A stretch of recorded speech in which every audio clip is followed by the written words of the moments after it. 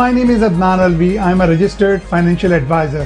I can help you to set up a tax-free retirement income plan. Please contact me 416-301-0249. Adnan Alvi